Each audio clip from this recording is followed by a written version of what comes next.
Hi Virgo, welcome. So, tingnan natin kung ano yung naghihintay sa'yo next 7 days energy forecast. So, tingnan natin kung ano yung igagabay sa'yo. So, be open-minded po, hindi po halos lahat makaresonate. Thank you nga po pala sa mga nagsusubscribe, sa mga bumabalik. Maraming salamat. Start na tayo. Ano yung mensahe para kay Virgo? Ano yung energy forecast kay Virgo within 7 days? So, kuha ko ng 3 cards for general energy for Virgo. So, lumabas to, no? So, ito yung lumabas, ano? Yung iba sa inyo, pwedeng meron ka mga pinagdadaanan na kung saan tinuturoan ka dito, hanapin mo yung balance mo. Okay? Kumbaga tinuturoan ka dito, ito na yung time para mag-focus ka. Kung gusto mo magtagumpay sa mga gagawin mo, sa mga plano mo, o sa mga pangarap mo, kailangan mo mag-focus, ano? So, sinasabihan ka dito, no, yung iba sa inyo, meron kang iniiwasang tao. Meron akong nakikita ditong Virgo, Taurus, and Capricorn kung may kadiling ka dito, no? So, meron akong nakikitang pag-iwas or pwede rin meron kang ayaw mong kausapin, hindi mo to pinahihintulutan sa buhay mo, mga ganun, no? So, andun yung pag-iwas mo sa tao na to.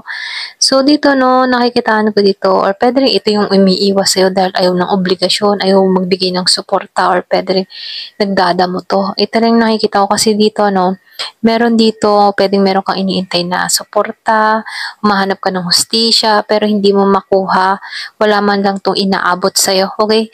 So, ito rin nakikita ko, no, kung meron kang kanilin na Virgo, Taurus, Capricorn, kumbaga napakakunat ng tao na to, hindi ka binibigyan ng suporta, nagdadamot siya dito, ganon, okay? Ayan, so tinan pa natin, ano, kumbaga pwedeng iniintay mo na magbigay ito ng support, kaya lang napakabagal ng taong ito. Ayan. So, tingnan natin kung ano yung energy movement na parating. Give me the message. Ano yung energy movement na parating para kay Virgo?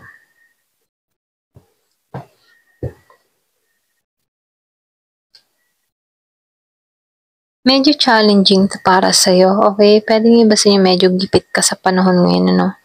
Kumbaga ramdam mo yung pagkawala dito or ramdam mo ang kawalan, ganon.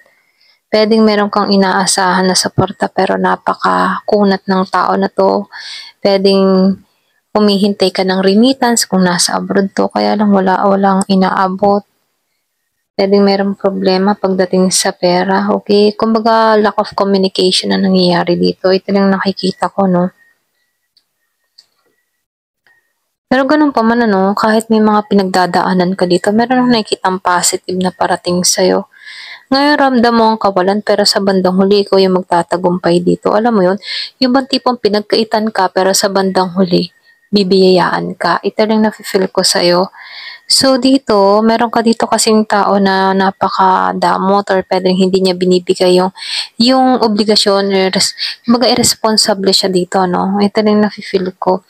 Kaya dito, hindi mo maramdaman yung kagaanan dahil pwedeng ikaw na lang yung umaako ng lahat ng responsibilidad. Kaya ka nahihirapan dito sa Nine of Swords. May pagluha, may pag-iyak, nag-iisip, hindi makatulog. Hindi mo alam kung paano ba ang gagawin, mga ganun, ano? Pero ganun pa man, ano, meron akong nakikitang papasok sa buhay mo. Yung iba sa inyo, no? Pwedeng yung iba sa inyo, bagong hiwalay ka, pwedeng meron kayong hindi na pagkaintindihan, hindi kayo nakapag-usap ng maayos, mga ganun, ano. So, lumalabas dito, no, meron akong nakikitang, merong tao kang kadiling na nagkukunat sa'yo or nagkukuripot sa'yo, ganun. Kaya hindi mo maramdaman dito yung ano eh, yung kagaanan dahil sa taong ito. Pero ganun pa man, ano, sinasabihan ka dito, huwag ka mawala ng pag-asa kasi kung ikaw man dito ay pinagkaitan, ano, meron nang nakikitang papasok sa buhay mo. Nakikita ko dito Pisces, Capricorn, di ba sa inyo? Pisces, Aquarius, Cancer, okay? So, nakikita ko dito Year of the Horse. Kumbaga itong tao na tayo romantiko, um, matulungin, masinop, ganon. Kabaliktaran nitong nagkakait sa'yo dito. Ito rin nakikita ko. Pero ganun pa man, ano, Nakikitaan ko dito pagbubuksan mo ng puso itong tao na 'to. So, nakikitaan ko dito merong yung iba sa'yo may pagkilala na mangyayari. Kung ikaw man ay may ginagawa ano or puwede rin nagpaplano kang may gawin sa social media, meron akong nakikitang pagkilala or puwede ring mapapansin ang iyong mga ginagawa. Kumbaga kung ano man yung mga tinatrabaho mo dito makikilala ang iyong gawa. Ito rin nafi-feel ko 'no, may pagsikat or puwede rin may recognition or kumbaga 'no, makikilala at makikilala ka rito. Ito rin nakikita ko sa'yo. So, tingnan pa natin ano, ano yung advice sa'yo? Give it a message. Ano yung maya-advise sa'yo? So, ito yung pinaka-advice sa'yo 'no, just faith, okay? Kumbaga kailangan hanapin mo yung inner peace mo, okay? So, meron akong nakikita ditong parating na connection sa'yo, yung may trust sa isa't isa. So, nakikitaan ko dito yung parating sa'yo, pareho kayong may spiritual connection. Pwedeng maka-Diyos to. Kung ikaw yung tipo ng tao na maka-Diyos, ito din yung makakamit mo. Ito din yung ma-attract mo. So, lumalabas dito, no, nakikitaan ko dito magkakaroon kayo ng faith sa isa't isa. Ginagabayan kayo sa bawat isa or pwede rin magagabayan kayong dalawa rito. So, nakikitaan ko dito makakahanap ka dito or makakatagpo ka dito ng kapayapaan mula sa tao na to. Talagang koneksyon yung makakamtan mo rito, okay?